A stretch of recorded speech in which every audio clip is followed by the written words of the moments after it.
when the grab is here, you're not gonna try and move the arms. You're gonna change the direction of the neck. Yeah? So what she's gonna do is raise the arms straight up. See, when it comes straight up, I want you to look at what happens when the wrist. No, she's not gonna try to knock the arms down. This is a common mistake. People try to just knock the arms off. Knock the arms off, right? See, this is not gonna work. Because just with a little bit of effort, I can keep my hands there.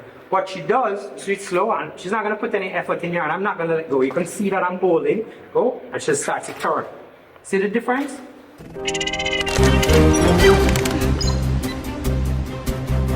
Because what she's done, do it a little slow, here, is she starts to move the neck, right? And the arm blocks the hands from continuing.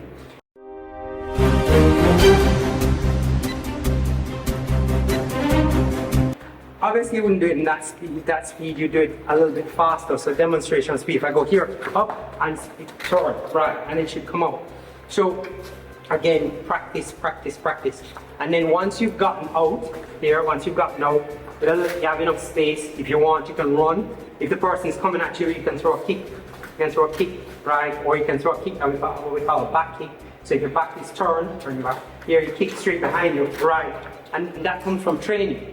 Right? So all these different things, different scenarios, you learn how to help yourself, and then you do it over and over and over again through practice and training, and then it becomes part of your everyday life, basically.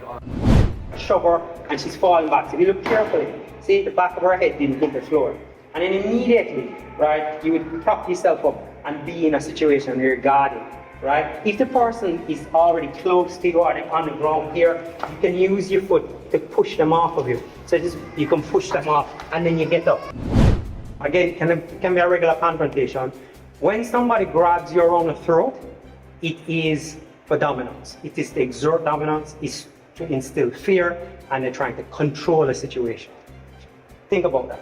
So if I am trying to control a situation, and if I grab you, here, one or two hands, whatever it is, right? And I'm here, and you're compliant, then that's not gonna, there's no need for me to escalate as much, because it's like, oh, I've started, yeah, you've given me the idea that, oh, dominant, it's dominant. So I don't need to choke you to bring you into submission, because, oh, this is enough.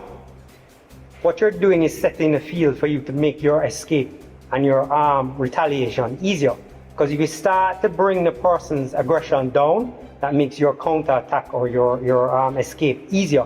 If you're going against someone that's highly aggressive and have to be using more strength, then that makes the technique even harder, especially if you're working with less strength. So this is where staying calm is. And I know it sounds weird, I'm being attacked, how am I going to stay calm? But that's the thing, that's where training comes in. So from here, again, you don't want to stand square, because what's going to happen, we have a balance issue. So if somebody grabs you, this allows them to push you back, and you start to lose your balance. So what you need to do is create a strong base. So as soon as a person chokes you, you put your dominant leg back, so you know you have more balance. So they can't push you back as much, you're not going to lose your balance.